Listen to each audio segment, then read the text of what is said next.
All right. Can you see the slide? Yes, doctor. Yes, yes, All doctor. right.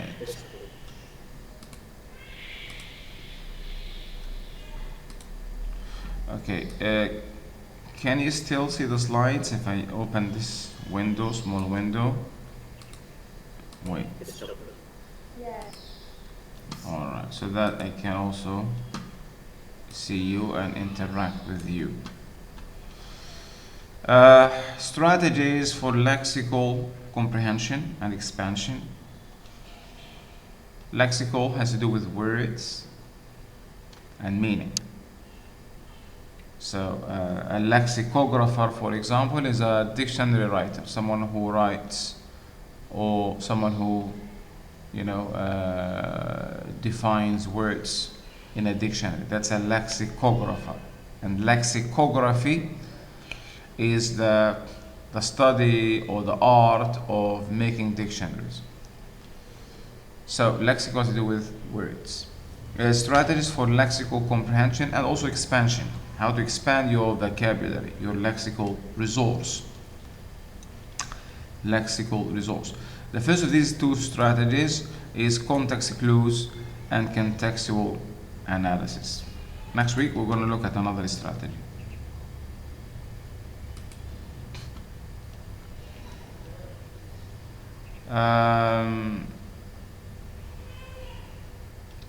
Maybe we can take Aisha, can you read the first paragraph? Yes, Alicia or Ali, or is it Elisha or Aisha? First Aisha, Elisha will read the second paragraph. First, let's start with Aisha. okay. Vocabulary was for long an overlooked aspect of learning a new language. During the last decade, however, the vocabulary has moved from the periphery into a central position. Even a quick look at the recent linguistic research reveals that more and more attention has been given to this disregarded Cinderella of foreign language learning. All right. I just want to, by asking you also to read, I just wanted to double check that you can, see the slides well. Vocabulary, words, lexis, lexemes, lemata. Do you know that all these words mean word? Vocabulary? Vocabulary, words, lexis, lexemes, lemata. All these words mean vocabulary. But they are not, of course, used synonymously. I mean, they are not used interchangeably. Each one will be used in a different context. And this is the case with, by the way, this is the case with all synonyms. So when you see two words that are synonyms, this does not mean that they are used identically, used in exactly the same way. You can make notes as you listen to my discussion. So by the way, there is no total synonymy. There is no total sameness in language. When you see two words or three or more that we loosely call synonyms, this does not mean that they are used in exactly the same way. So there will be differences in usage. Maybe in one in an informal context, and the other in a formal context. One in a certain register, a medical register, for example. Another in a different register or language variety or context or situation. So these words, yes, mean vocabulary, but they are not used in exactly the same way. They are used in different contexts and in different registers. That is a variety of language. We might talk about register in the context of talking about vocabulary. Lexis, for example, means all the vocabulary that one knows. All the vocabulary items in a language, English lexis, for example, or all the vocabulary items that the person knows. So it is used in this way.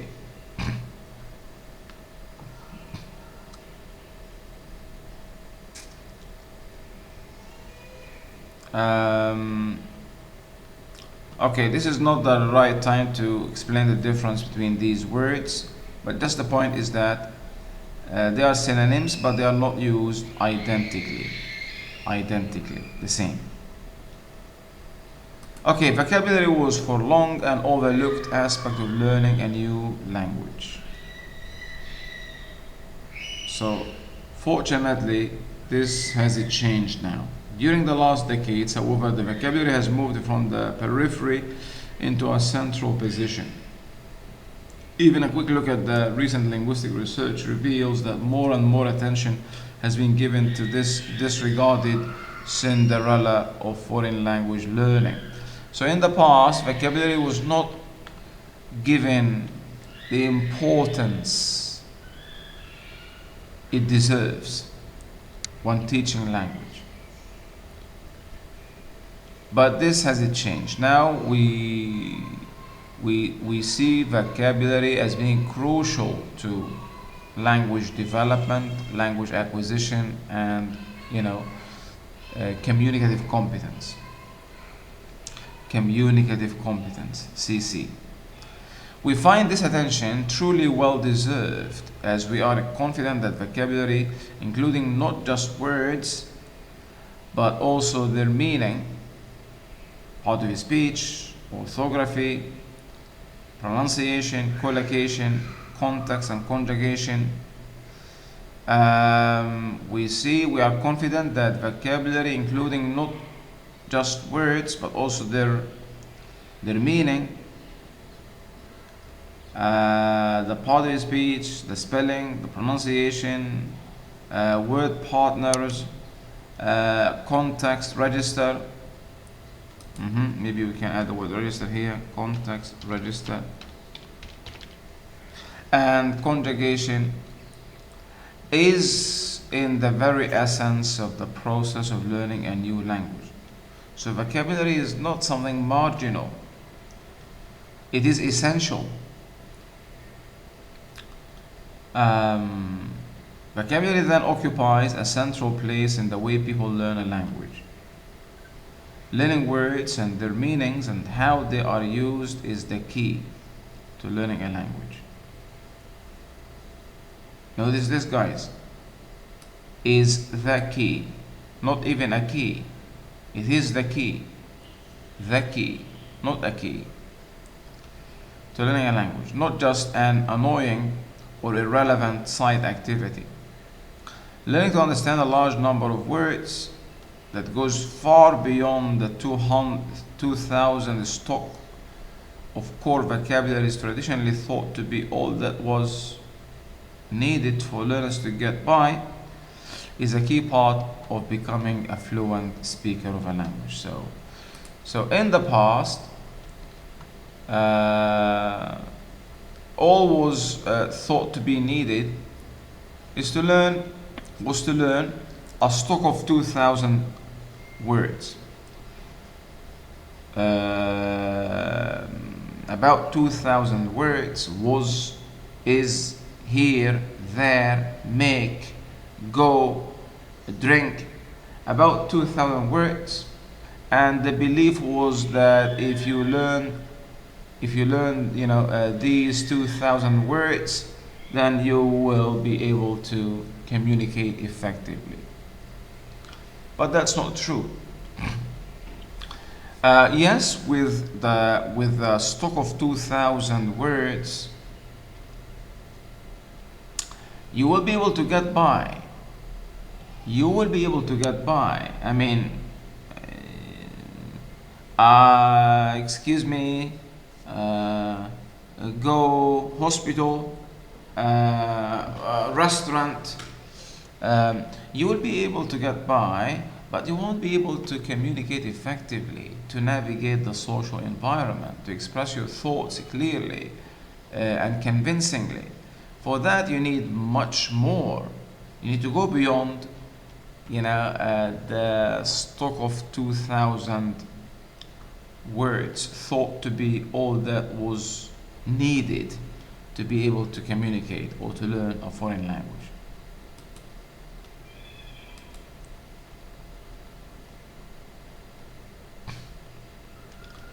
Here are three key reasons why increasing. So now let's look at why we should care about growing our vocabulary. Here are three key reasons why increasing and evolving your vocabulary is well worth the effort. When you pay attention to vocabulary development, this is time well spent. It is not a waste of time. So these are the three keys. One, vocabulary is the key to communication. As we have noticed or already said, vocabulary is the key, not just a key. Without grammar, very little can be conveyed. True. But without vocabulary, nothing can be conveyed. Nothing can be conveyed. So imagine yourself in a different speech community. Imagine yourself in Japan. Imagine yourself in even in an Arab country. Imagine yourself in a place, in a language community where you do not speak the language and know nothing about it. So you can imagine how your life will be. You won't be able to function in that speech community. And you will find it very difficult. Yes, you will use gestures, body language, but this is very limited. This is very limited. You won't be able to actually live your life normally without, but if you have some vocabulary, so let's, as I said, imagine going to Japan or to Swaziland or to any, as I said, speech can be. Sorry? Any question? Any question? I think she accidentally turned on her mic. Oh, all right. So imagine that you are in a language community where you do not know any word. But if you know some vocabulary, bread, for example, water, for example. If you know some vocabulary, so the more vocabulary you know, the more you will be able to fulfill your needs. The more difficult your situation will be. And so vocabulary is the key to communication. Even if you don't know grammar, but you still know some vocabulary, you will be able to get by. Another reason why you should care about growing your vocabulary is that strong vocabulary allows you to develop other skills. This is very important. Vocabulary is not an end in itself.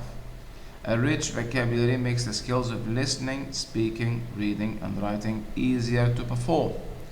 And so when you improve your vocabulary, you also improve simultaneously your speaking, your reading, your writing, and your listening. So strong vocabulary allows you to develop the other skills.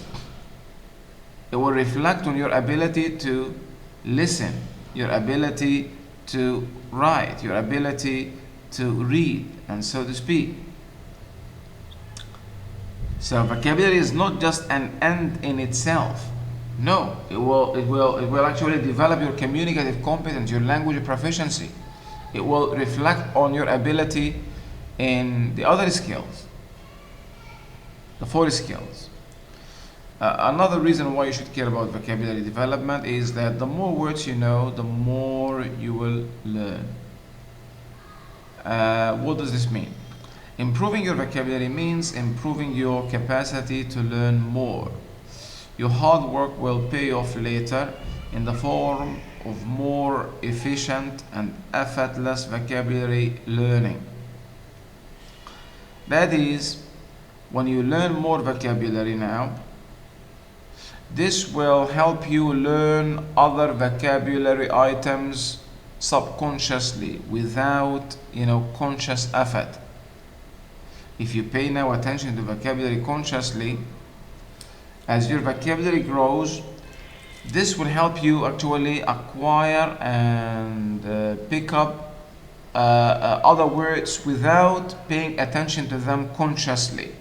This is known as incidental learning.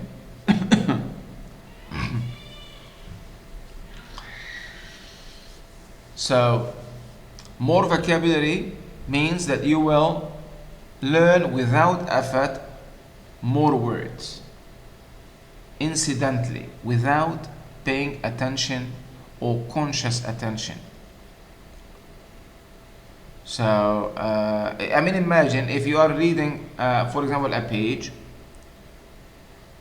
and you know about, let's say, 90% or 95% of the words. The other 5% of the new items will be learned easily through guessing. The strategies I am going to talk about today and next week will be learned easily. But if you know about, let's say, 40% of the vocabulary or 50%, and the other 50 is new to you, it will be difficult. It won't be easy. To work out the meaning without some effort. But if as I said, 90%, then the 10% will be easily figured out from your knowledge of the other vocabulary and the application of this strategy, context clues, and the other strategy. And so more vocabulary means more learning incidentally. Do you see what I mean?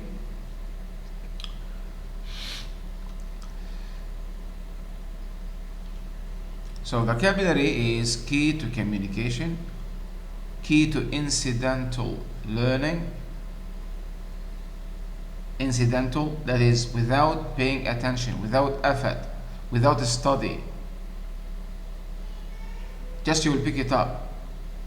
And language proficiency. Any question in class so far? No. Please, you can stop me. Can you clarify? Words. Having a rich vocabulary does not mean embarking on a journey. So now we know why we should care about vocabulary. Let's look at this issue now. Having a rich vocabulary does not mean embarking on a journey to memorize the whole dictionary. So we've highlighted the importance of, and there are also other reasons we're going to look at. We've highlighted some of the reasons why you should care about vocabulary. But this does not mean that you should take your dictionary. This does not mean that you should take your dictionary and embark on a journey of memorizing the dictionary word by word. No. This is actually bad. Because memorizing the whole dictionary does not mean that you will be able to communicate effectively. If you memorize the whole dictionary, this is not a guarantee that you will be able to communicate effectively.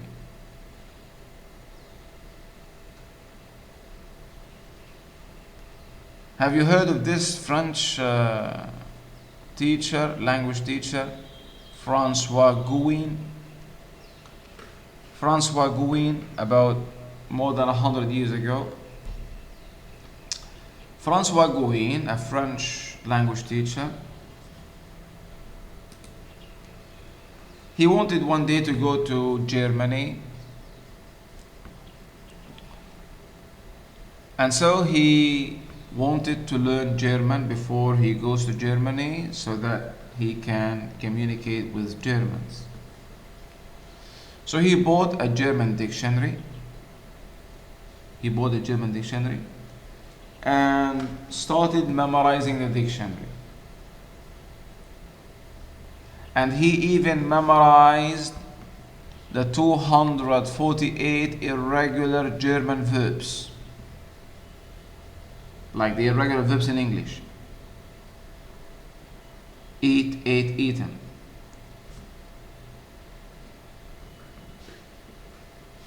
And when he finished this task, he flew to Germany, thinking that he would be able now to communicate with Germans, having memorized the German dictionary. But as he began to communicate with people, to express his needs, he found that he couldn't actually express his needs. Where is the dictionary that he memorized? So he said, alas, alas. Are you familiar with the word alas? Here is the word alas in the chat. Yes, doctor. So it's like he was Yes, doctor. so it's like he was feeling sorry for himself. It's like he was feeling sorry for himself. And so he realized that the approach he took to language learning was wrong. So having a rich vocabulary is crucial, as we have seen, is the key to communication. But this does not mean, or should not mean, that you go back home today and take your dictionary and start memorizing words. No. No one can memorize all the lexis or vocabulary in a dictionary, nor should this be a goal. Even if you can, this is not the right way to do it. I have just told you about this language teacher, and I will tell you quickly about a friend of mine about 6 or 7 years ago, maybe in 2013. A friend of mine came to me and he told me that he had a cousin or a nephew, maybe a nephew, and he told me that his nephew was excellent at memorizing. He had an extraordinary memory and he could memorize quickly and easily. And so he asked me, or he requested me, to suggest a dictionary, to buy a dictionary for his nephew, to memorize the dictionary of English. Being a language teacher, and I know that this is wrong, this is not how we learn to communicate. Memorizing a dictionary does not mean that you will be able to communicate. I know that, and I read about Francois Gouin when I was having my master's years back. So I tried to convince him that this is not the right way. This is not how he is going to be able to speak English. But he was adamant. He was intransigent, unwilling to appreciate my advice. He just buy me a dictionary, or recommend a dictionary for me. So I gave him some titles: Oxford, Cambridge, Longman, etc., etc. I wrote him a few titles.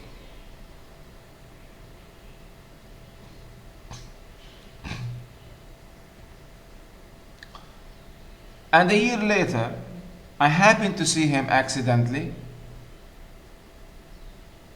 So I asked him about his nephew. Hey, remember about a year ago, I saw you at the roundabout. Okay, I mean, he rang me up and we met at the roundabout. Uh, he told me about the nephew, and you asked me to, get you a dictionary. How is he now? How is his English? Can speak English? You could imagine the answer. He said no. So this should not be a goal. You see, enriching, improving your vocabulary should be a goal, but you should do it the right way, not the wrong way. People rather arrive at the meaning of a lexeme by analyzing a lexeme, a word, by analyzing the word's morpheme, structure, and co-text or surrounding context. And so even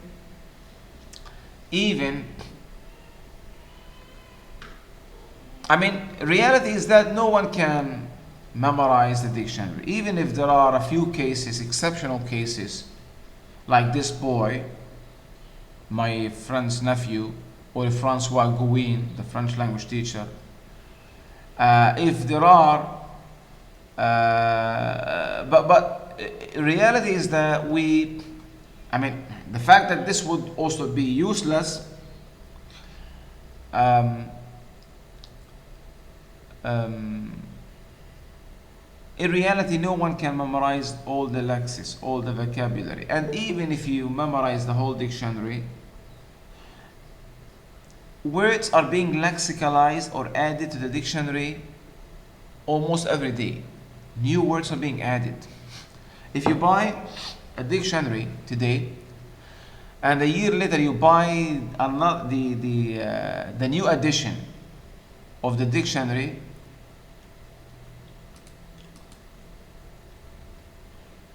what's this? Admit.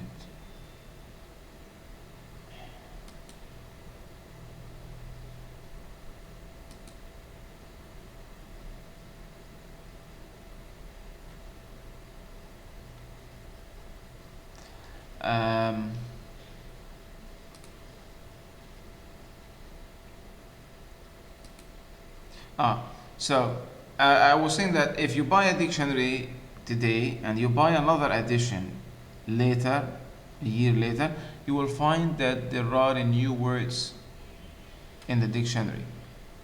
New entries have been lexicalized, have entered the dictionary. Words, language grows on a daily basis. Language is not a static, rigid thing. It is dynamic.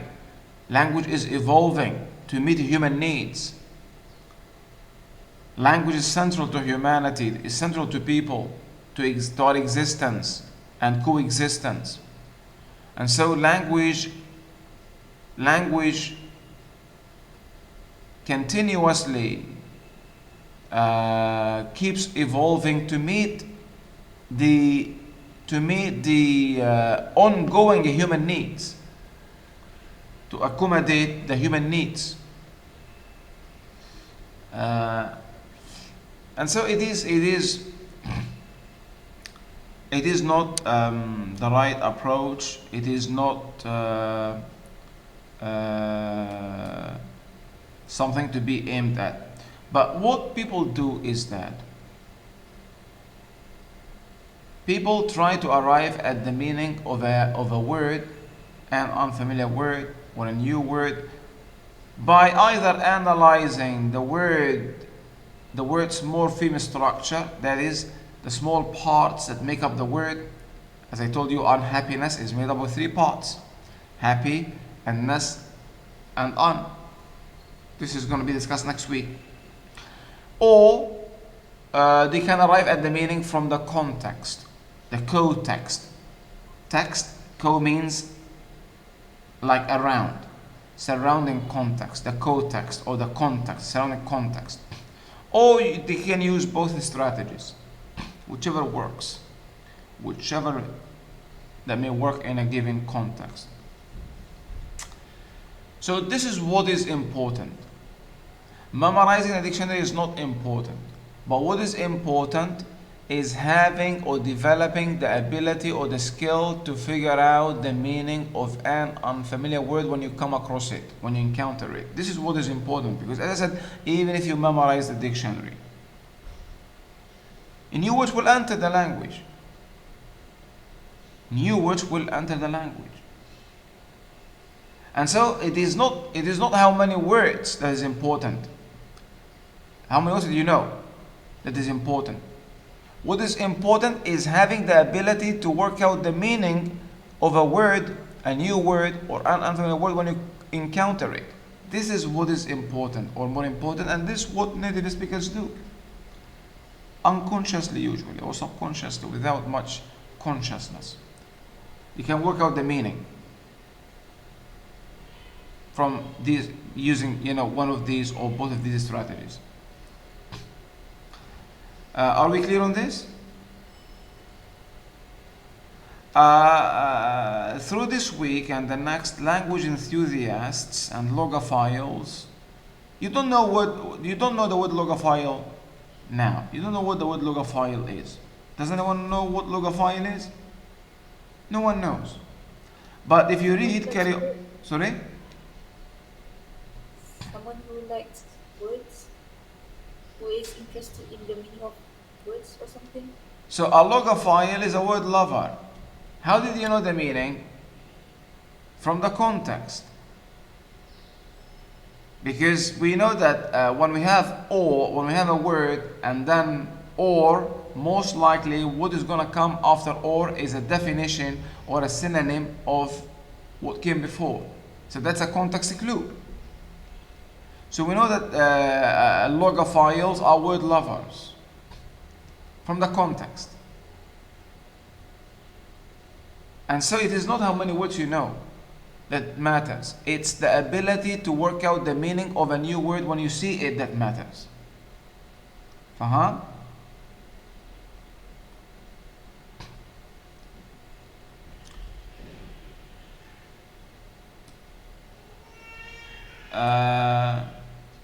Of course, there is another way to figure out the meaning of logophile from the internal structure of the word itself. But this, as I said, will be discussed next week.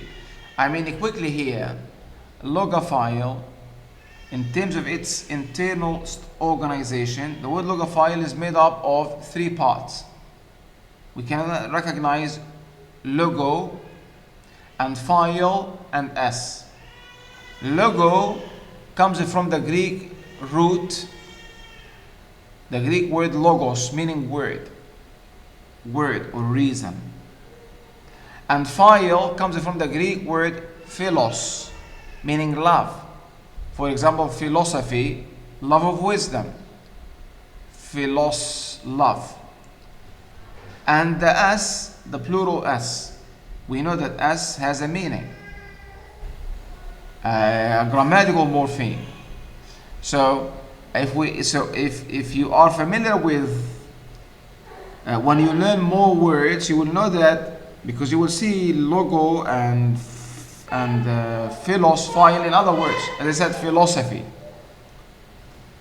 And so logophile, in terms of the internal organization, logo means word and file means love, and so a word lover. If we do not know the morphemes, these units of meaning, the building blocks of logophile, we do not know that logo comes from logos, meaning word, and file from philos, meaning love. If we do not know that, we can still figure out the meaning from the context, or word lovers. And so, as you shall see, these two strategies really work for many words. The context, contextual analysis, or word structural analysis, or I call it also morphemic analysis, will work for many vocabularies. In rare cases, you will not be able to find out the meaning, and so you need to go directly to the dictionary. Through this week and the next, language enthusiasts and logophiles or word lovers. Excuse me. Hamad, keep it quiet.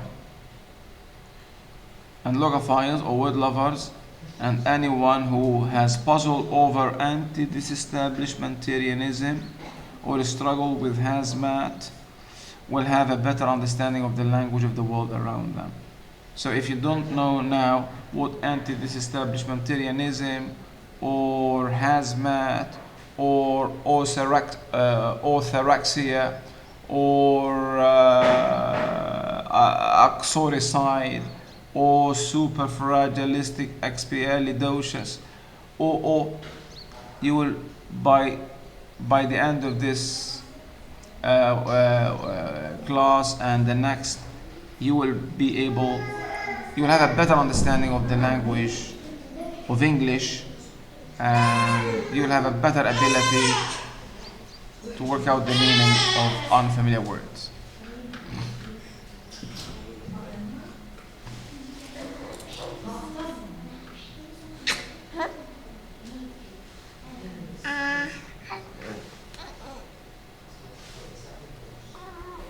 I am having a class.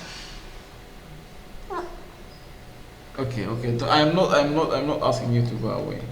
I'm just telling you that I'm having a class, so keep it quiet. Okay, guys, I think a break is due now. We're gonna take a break and then come back for the rest of our discussion. When we come back, we're gonna watch a couple of videos about vocabulary and then go ahead. Okay, guys, so far so good. All right. Let's have a We're gonna have a 20-minute break for coffee. 20 minutes, and we shall be back. So now it's 10:22. We shall be back at 10:42. Will this make it 20 minutes? All right. See you in 20 minutes. Go enjoy a coffee break.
Ya,